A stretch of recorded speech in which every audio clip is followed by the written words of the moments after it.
Graça e paz, irmãos. Eu já gostaria de convidar a igreja para abrirmos juntos nossas Bíblias no Salmo de número 104.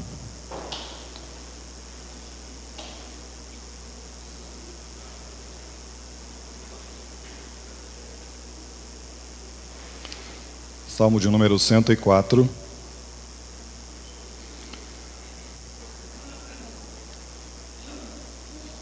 Nós estaremos lendo alguns versículos, não o salmo inteiro.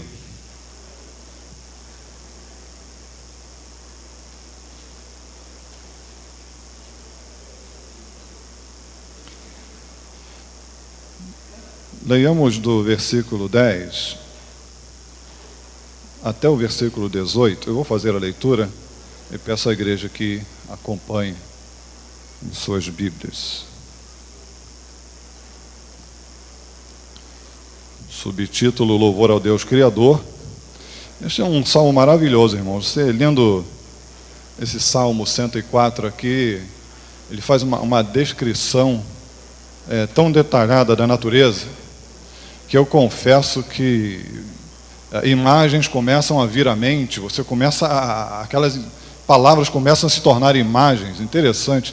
Eu lembro de uma coleção que eu não sei se existe em meio digital hoje, mas lá na casa dos meus pais tinha uma coleção chamada Os Bichos, vários livros assim. Não sei se alguns irmãos da irmã estão dizendo assim, né?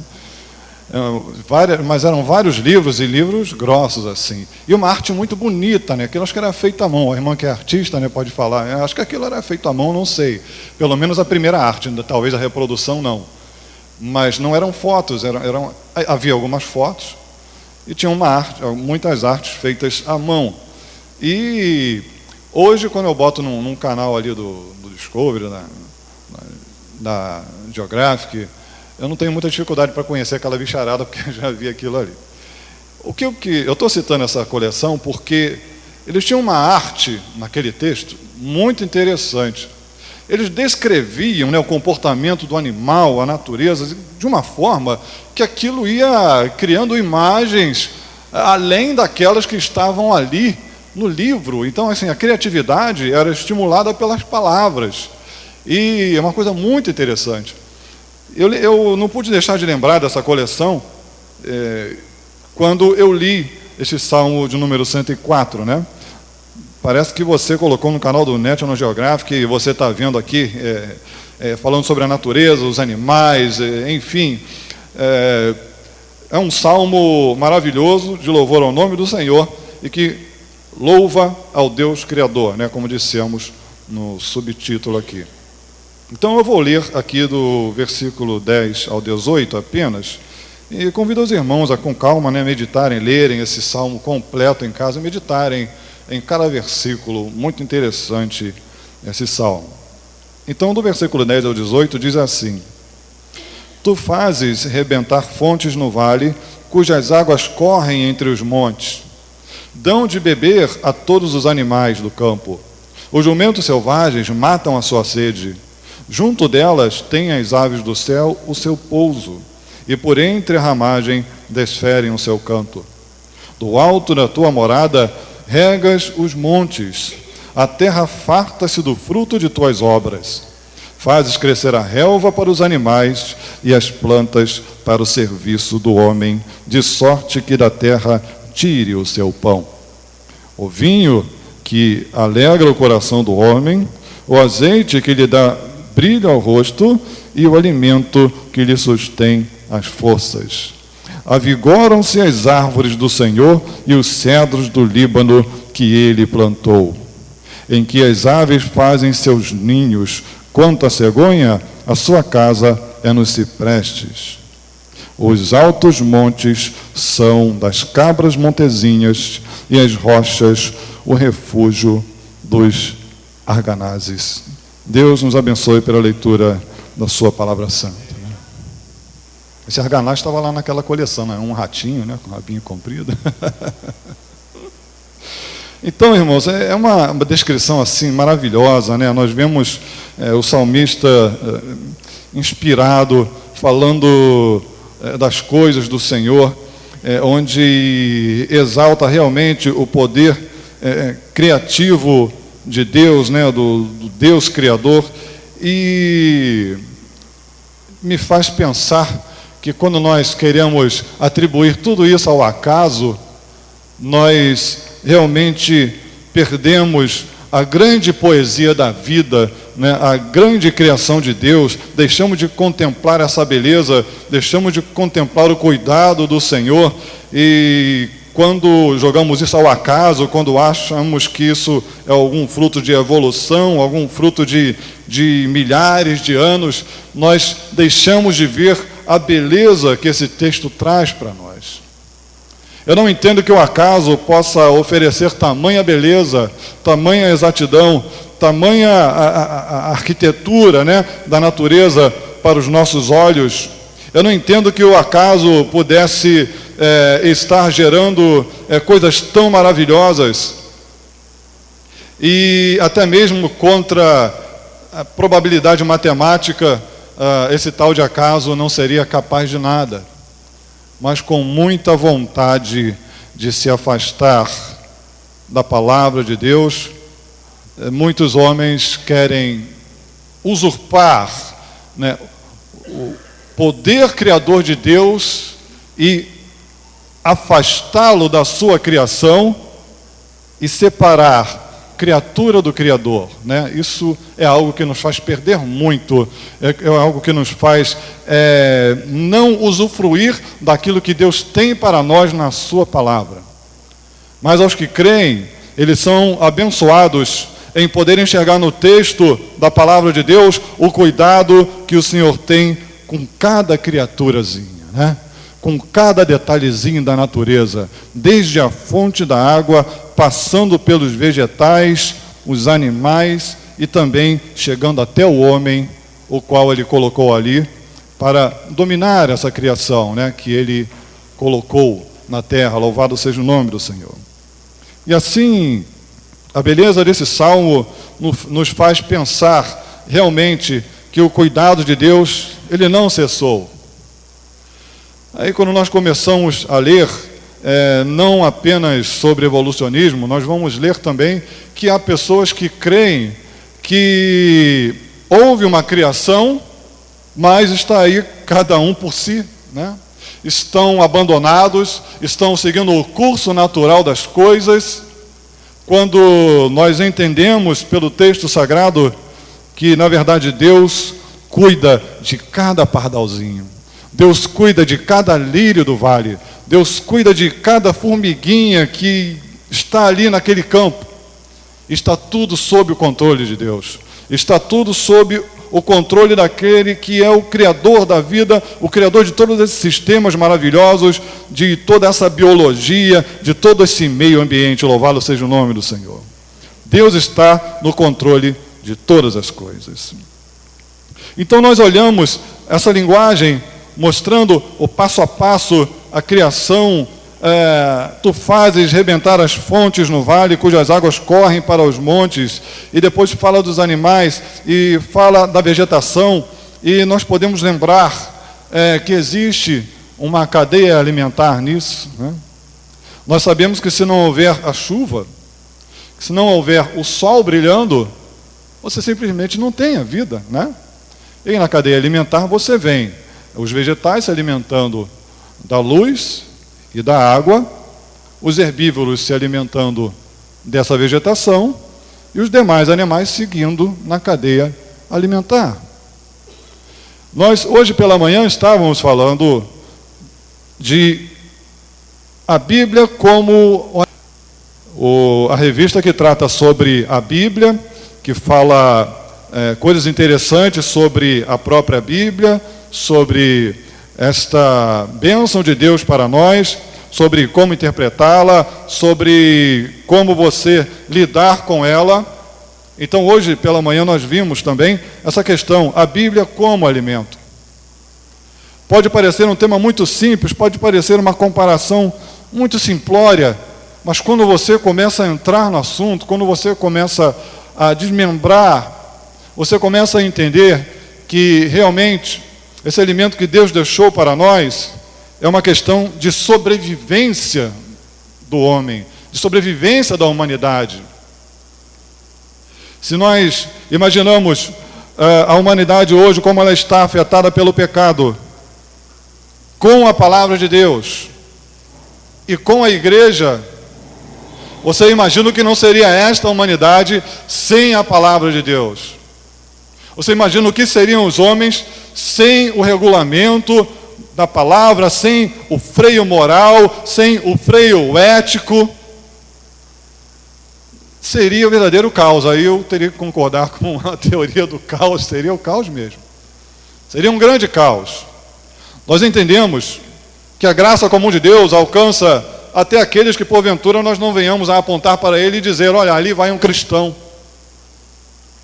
Um grande exemplo disso é o fato de nós conhecermos pessoas que nós entendemos e não vemos essas pessoas como adoradoras de Deus, não vemos essas pessoas como seguidoras de Cristo. Muitas vezes essas pessoas têm outras convicções espirituais, mas você vê uma pessoa que é um cidadão de bem, que é um cidadão que tem o seu freio moral, que é um cidadão que ama a sua família, é um trabalhador honesto. Vai ter os seus defeitos, vai ter os seus pecados, mas você vê virtudes também nessa pessoa. E quando você olha para a palavra de Deus, você entende que algumas dessas virtudes que a palavra aponta estão presentes na vida daquela pessoa. Então nós entendemos que de alguma forma as leis, os códigos, a sociedade, de alguma forma é alcançada pela graça comum de Deus, e assim nós temos o Senhor no controle de todas as coisas. Apesar de tudo que nós vemos hoje na face da terra, diga-se de passagem, de que se queixa o homem? Do seu próprio pecado.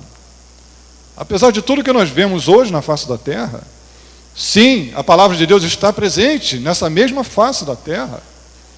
E há um povo que se alimenta dessa palavra. E nós olhamos para esse cuidado que o Senhor tem, nós olhamos para esse alcance universal que esta palavra tem, não direcionando aqui para a sua graça especial, mas sim para a sua graça comum, geral, Não estou falando aqui da salvação, eu estou falando de comportamento, eu estou falando de sociedade, eu estou falando até de meio ambiente, por que não? Porque pessoas muitas vezes não respeitam o meio ambiente que Deus criou por falta de ética, por ganância, por outros motivos, sejam quais forem, destroem, e nós estamos aí sofrendo alguns efeitos dessa natureza que eu não sei mais o que é ciclo natural de calor e frio e o que é alteração climática. Eu confesso que eu não sou especialista na área e hoje foram 38 graus em Marechal Hermes de dia. Eu não sei, chegou em Campo Grande, estava 36 já. Mas grande vantagem, 38 para 36, nós estamos no inverno ainda? Me esclarece aí, nós estamos? Então, nós somos capazes de tamanha destruição. Mas nós olhamos para tudo isso e vemos que a palavra dá testemunho, vemos que a criação dá testemunho, vemos que nossas vidas dão testemunho, que Deus está no controle de todas as coisas. E desta maneira, nós temos que ter muita atenção para esse alimento que Deus deixou para nós, que é a palavra de Deus. Nós temos que ter o cuidado de entender de que maneira esse alimento pode afetar as nossas vidas. Nós podemos passar por experiências na vida cristã, por exemplo, onde nós sabemos que a palavra de Deus é abençoadora e que alguma forma de afastamento dela começa a criar algum problema em nós.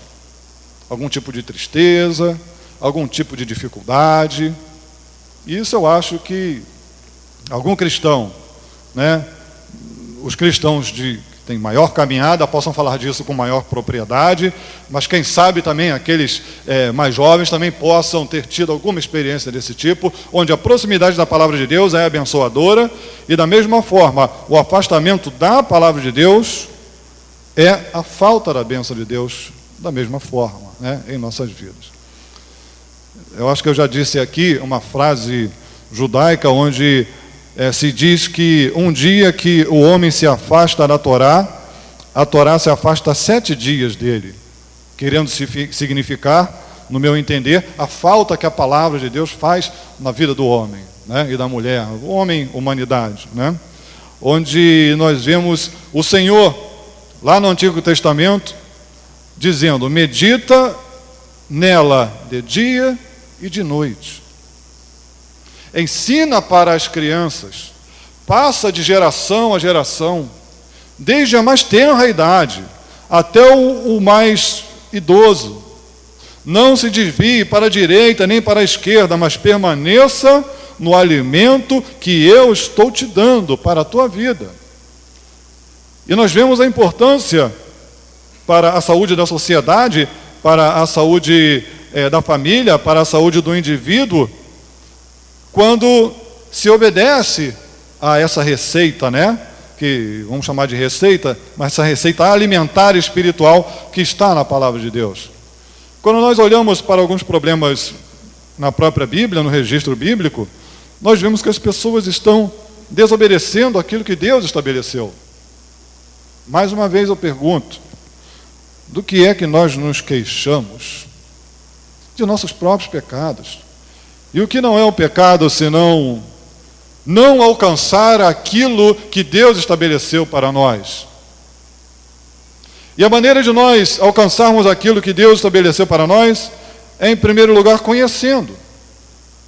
E, em segundo lugar, procurando aplicar isso em nossas vidas. Quando o Salmo 104 fala da criação, quando o Salmo 104 vai avançando nessa descrição dos animais, do campo, da água, da flora, da fauna, ele chega num ponto crucial aqui, onde nos versículos 14 e 15 diz assim: fazes crescer a relva para os animais e as plantas para o serviço do homem, de sorte que da terra tire o seu pão, o vinho que alegra o coração do homem, o azeite que lhe dá brilho ao rosto e o alimento que lhe sustém as forças. Vou repetir a leitura desses 2 versículos. Faz crescer a relva para os animais e as plantas, para o serviço do homem, de sorte que da terra tire o seu pão, o vinho que alegra o coração do homem, o azeite que lhe dá brilho ao rosto e o alimento que lhe sustém as forças. Louvado seja o nome do Senhor. Então eu e você estamos inseridos nesse plano de cuidados de Deus.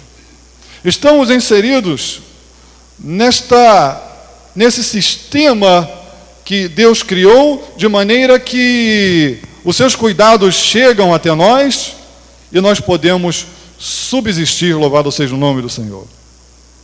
Quando nós olhamos lá no versículo 27, que nós não lemos, por exemplo, está escrito assim: todos esperam de ti que lhes deis de comer a seu tempo. Todos esperam de ti que lhes deis de comer a seu tempo. Então o salmista continua, né? Mais uma vez convido os irmãos a completarem a leitura em casa. Então nós vemos que o homem está presente. E eu lembro, quando eu cheguei aqui nessa igreja, e eu não sei se o reverendo Eli vai lembrar, mas eu fiz referência a esse texto, inclusive, numa das vigílias que a gente teve aqui. Foi um tempinho, né, pastor? Então, assim, foi começo do ano passado isso. O começo foi nós recém-chegados aqui. Então, assim, tem bastante tempo, já passaram muitos sermões, muita coisa já se passou por aí. Então, mas eu lembro que eu fiz referência, porque eu confesso aos irmãos que, ao vir para a Igreja Presbiteriana de Marechal Hermes, eu estava extremamente necessitado desse tipo de alimento. Assim como muitas pessoas têm uma vida cristã, mas elas estão famintas, porque de alguma forma o alimento não está chegando até lá. Quando é que um alimento não chega até nós? Falta comida no Brasil, por exemplo? Não falta. Desperdício, irmãos, é terrível. Traduzindo, o que é desperdício? É não saber lidar com o alimento. Só a água, eu ouvi um número recente, não vi pesquisa, né? Vi uma entrevista falando sobre isso. Só a água, eu vi um número recente que 30% da água tratada, ela é desperdiçada. Que absurdo. Você gostaria de pagar 1/3 a menos na sua conta de água? Hein? O alimento, irmãos, eu já tenho algum tempo que eu vi esses números sobre desperdícios, eu fico impressionado, não era para haver fome. E quando há o alimento, coloca-se um preço nele, e muitas vezes, quando esse preço não é alcançado, ou o acondicionamento daquele alimento não é adequado, você vai lá no Ceasa ver o que é que acontece. Quanto lixo, quanta comida. Eu garanto que muitas pessoas na face da terra iriam para aquele lixo se banquetear. Triste constatação. Quanto alimento jogado no lixo. E espiritualmente, muitas vezes, nós temos um alimento maltratado, um alimento desperdiçado, mas não falta o alimento. Isso é fantástico. Deus não deixa que falte. Mas nós deixamos de usufruir daquilo que Deus não deixa que falte. É muita vontade de passar fome. É muita vontade de sofrer. Espiritualmente isso acontece conosco, a Bíblia está aí, o alimento não falta, mas a administração muitas vezes é precária, há o desperdício, há a distorção, há o impedimento de que o alimento limpo, adequado, saudável, chegue para te alimentar espiritualmente. Então eu confesso que quando viemos para essa igreja, eu em particular, e creio que várias pessoas também, pelo Brasil afora, pelo mundo afora, talvez tenham passado, com certeza passaram por isso, até encontrar uma igreja que tenha o alimento. E ao chegar aqui, eu falei com o reverendo, a primeira coisa que a gente chegou aqui foi numa festa da SAF. Vamos falar em comida, em festa da SAF é brincadeira, né? Aniversário da SAF, né, irmã? Né? Aniversário da SAF é o nosso aniversário de chegada aqui, tá bom? Sempre vai ter comemoração, assim, comida não vai faltar para a gente comemorar a nossa chegada aqui. Depois, com calma, a gente veio oficializando a nossa situação aí, né? E, então, irmãos, nós encontramos nos Salmos 3 características que me chamaram a atenção, me chamaram muito a atenção. Uma coisa muito interessante, muito embora as palavras usadas aqui estejam direcionando aos próprios objetos, mas nós não deixamos de ver as questões abstratas ligadas a esses objetos. Quando nós olhamos aqui no versículo 15, por exemplo, ele está falando assim: o vinho que alegra o coração do homem. É claro, irmãos, eu não vou entrar aqui num debate do beber ou não beber vinho. Obviamente, uma coisa todo mundo concorda e a Bíblia afirma: a embriaguez é o problema. Ponto. Mas vamos olhar o vinho como alimento, como ele é criado, o fruto da vide, como ele é processado. Entendedores dizem que não existe vinho doce, né? Eu não sei como é que é isso. Que o vinho doce é porque não é vinho de verdade, alguém botou, eu não sei. Enfim, mas o vinho que alegra o coração do homem. Quando nós olhamos para a palavra de Deus, irmãos, nós vimos a aplicação do vinho na cultura dos judeus de uma maneira fantástica, né? Você falar aqui no Brasil em feijão com arroz é você falar em vinho e azeite. O trigo quase que é a mesma coisa para nós e para eles, né? O pão, né? Mas o trigo que é comum, o azeite e o vinho também, mas naquela cultura muito mais forte. O azeite e o vinho para eles é um feijão com arroz, irmão. Um alimento básico. Um alimento sinal de fartura, sinal de uma boa terra, de uma boa colheita. Quando eles foram ver a terra prometida, o que eles arrancaram de lá? Um cacho de uvas enormes. Então a fartura, do cuidado de Deus ali. Hoje pela manhã nós vimos o leite, o mel, vários alimentos naturais, várias questões, onde ao citar aquela terra mana leite e mel, expressões desse tipo, qual é o raio-x espiritual disso daí? É a mesma coisa que dizer, Deus vai cuidar de nós naquele lugar, porque Ele está fornecendo o que nós precisamos, para o nosso corpo, para a nossa sobrevivência. Então, quando nós olhamos para a questão do vinho que alegra o coração do homem, nós olhamos para a Bíblia e vemos sim que o vinho ele está ligado à celebração, o vinho está ligado à festa, o vinho está ligado à alegria. Este alimento que Deus deu, ele está ligado à área emocional, à confraternização, à socialização. O que é que o Senhor Jesus fez lá na boda de Caná? Acabou o quê? Acabou o vinho. Por quê? Era um evento onde era uma celebração, onde havia alegria, comemoração, e o vinho tinha que estar presente. E o Senhor transformou aquela água num vinho que aqueles que beberam, olha, esse daqui é melhor do que o outro. Então, o melhor entendedor de vinhos na face da terra estava ali. Ele transformou a água, da água. Eu te dou um cacho de uva da melhor qualidade. Você não faz o vinho que Jesus faz com água. Sabe que negócio é esse?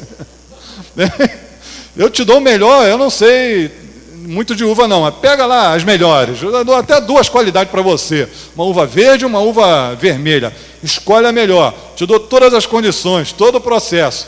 Jesus pega a água e faz melhor do que você.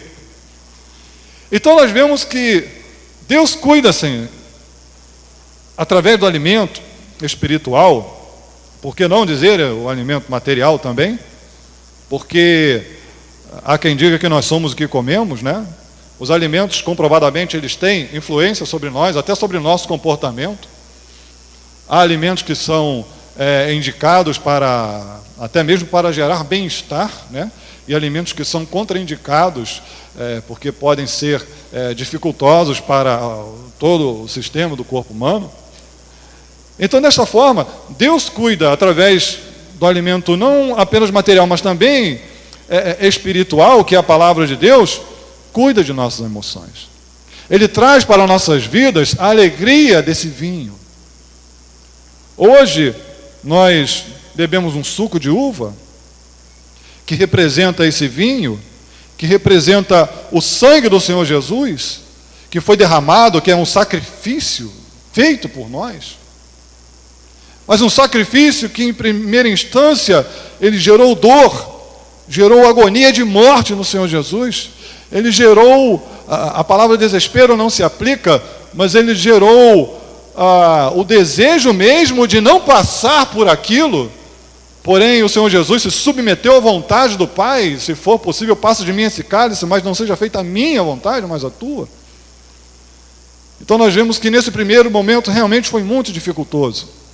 Mas hoje, quando nós participamos da mesa do Senhor, quando nós abraçamos o nosso irmão, conforme o pastor às vezes orienta, abrace seu irmão e diga que bom participar da mesa com você.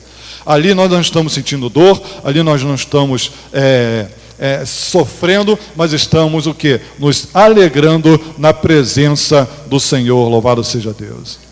O Senhor comprou para nós alegria, mas comprou a preço de muita dor, de muito sofrimento. Sofrimento que nós não poderíamos passar, sofrimento que nós não aguentaríamos. Portanto, o Senhor espera que nós recebamos dele essa alegria que ele comprou. Este vinho, este novo pacto que ele estabeleceu conosco. Ele espera que através do seu sangue, que através do vinho, você tenha a alegria que vem do Senhor. A alegria do Senhor é a nossa força. É impressionante como o afastamento da Bíblia, o afastamento dos ensinamentos de Deus. Quando eu digo afastamento da Bíblia, irmãos, eu quero fazer aqui uma ressalva.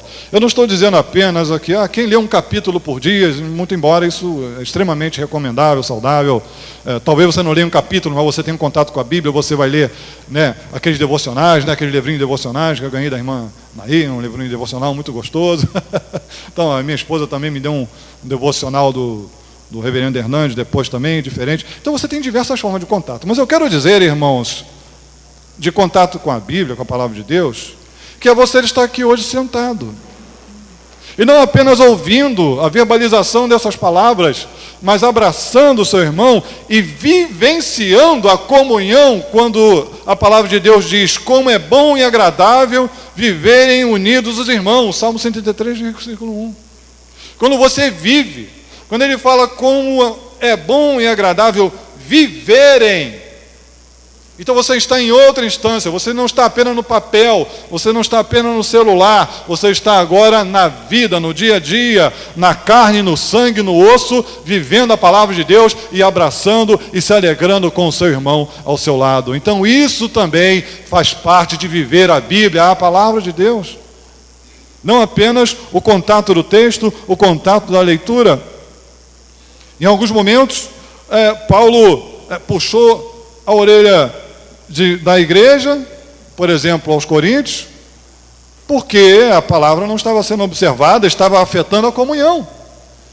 Então, quando temos a palavra, nós temos também a comunhão, temos o cuidado, temos a oração, temos a palavra amiga, temos aquela admoestação, de repente, né, necessária para que eu corrija um rumo, faz parte também.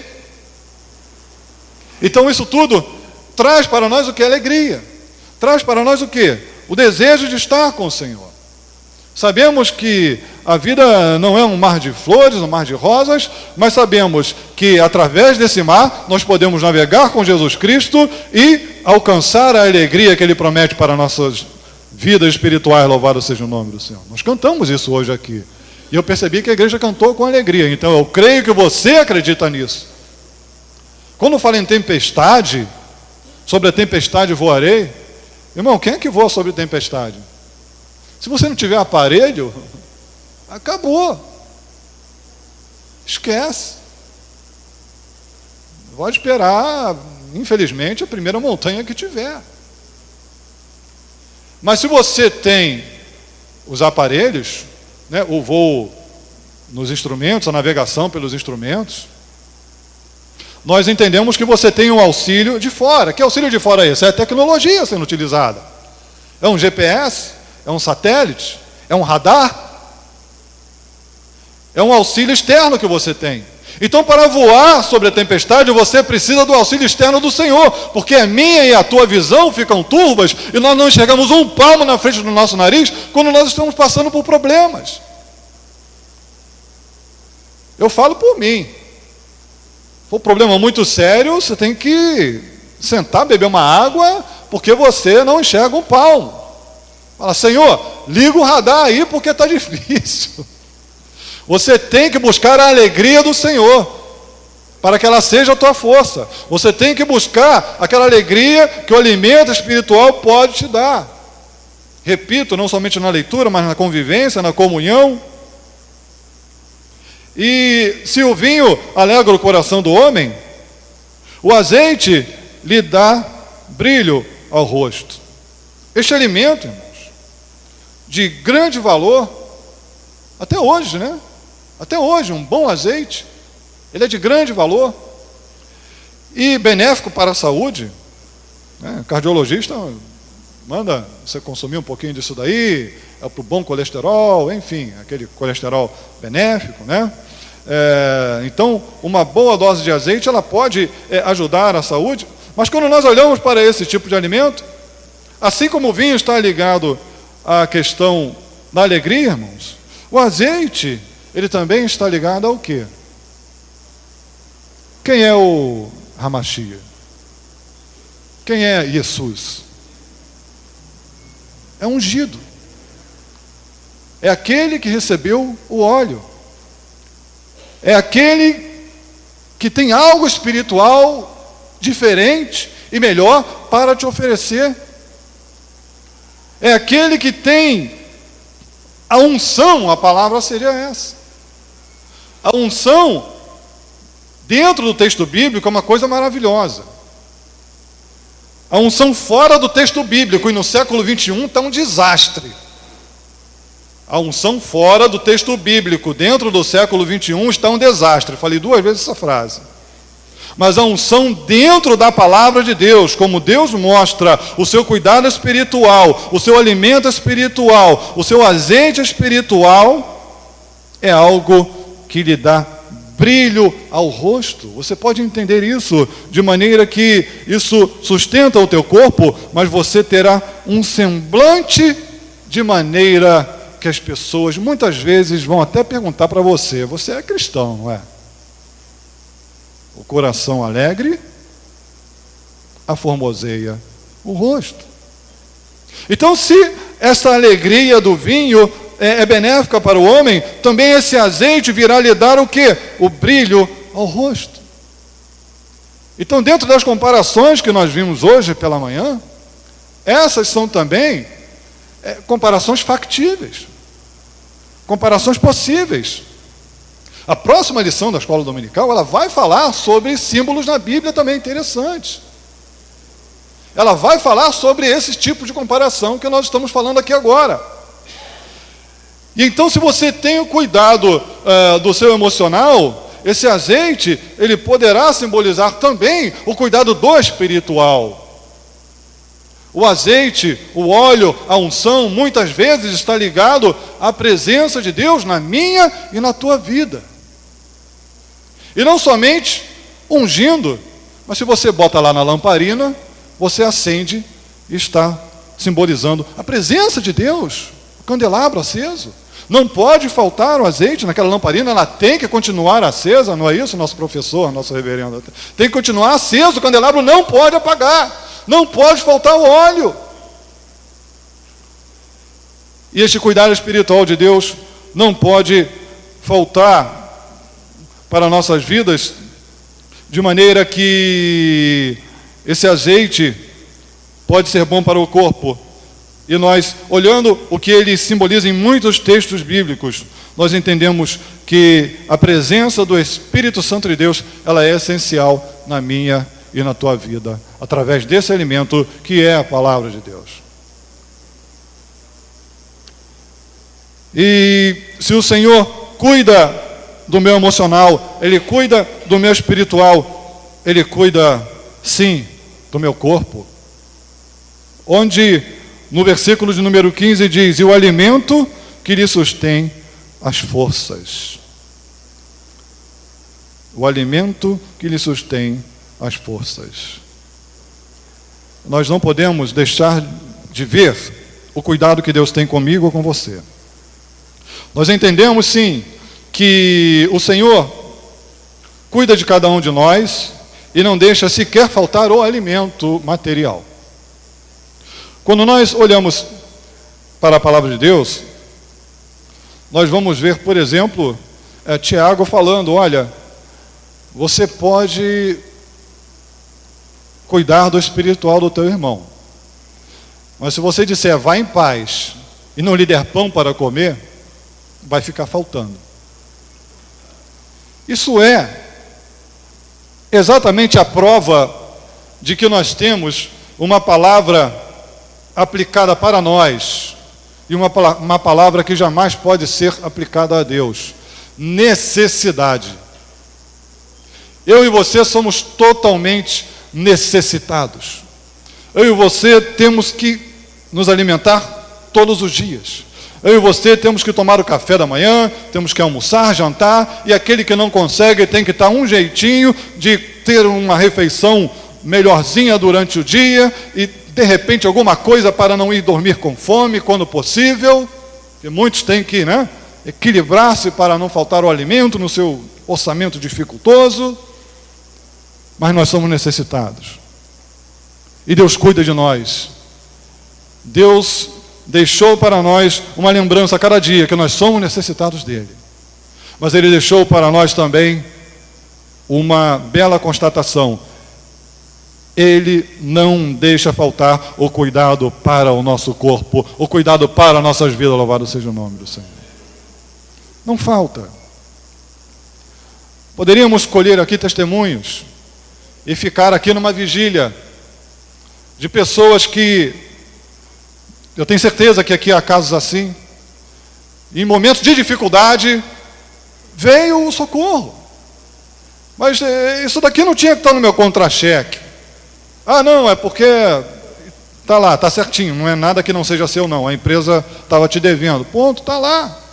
E muitas vezes aquilo que vem no contra-cheque é do tamanho de uma dívida que apareceu naquele mês e você não podia cobrir. Eu creio que eu estou falando aqui de testemunho de pessoas. Muitas vezes o auxílio de alguém que chega, a mão amiga, uma bolsa de compras, por que não? Isso não é vergonha. Eu tive um período que, desempregado, estava recebendo o auxílio-desemprego e eu tinha indenização. Então, eu sabia que o emprego viria antes de acabar aquele dinheiro.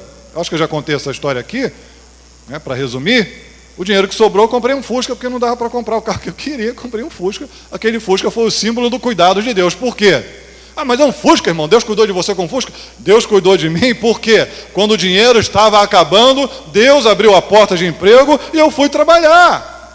E se não tivesse Fusca, fosse de bicicleta, aquela bicicleta seria símbolo do cuidado de Deus, porque quando o dinheiro acabou, Deus abriu a porta de emprego, irmão. Eu preciso. Ah, mas irmão, é material, é emprego, está falando. É isso mesmo. O problema não é o material, o problema não é o emprego, o problema é o amor ao dinheiro. Sem dinheiro eu morro aqui na face da terra. Sem dinheiro eu não como. E Deus cuida sim. Excessos à parte, Deus cuida de mim e de você. Então, irmãos, Deus cuida do meu corpo e do teu corpo. Deus cuida da minha vida emocional e da tua vida emocional. Deus cuida da minha vida espiritual e da tua vida espiritual. Essa meditação na palavra de Deus, ela vem juntamente com algumas lembranças de quando eu cheguei aqui, de um pequeno sermão em uma vigília e de uma lição de escola dominical fresquinha, que foi a lição de hoje. E nós não podemos deixar de enxergar o cuidado de Deus para nossas vidas, irmãos. E fica aqui um alerta. Temos que ter o cuidado para não negligenciar a palavra de Deus, porque ela cuida de nós. A palavra de Deus, ela traz essas bênçãos para nossas vidas. E verdade é, irmãos, verdade é que quando nós negligenciamos esse alimento, nós começamos a sofrer as consequências. E eu convido a igreja a curvar as frontes, curvar as cabeças e vamos fazer uma oração em nome de Jesus Cristo. Senhor Deus, nós queremos reconhecer, Pai, o teu cuidado para conosco nessa noite.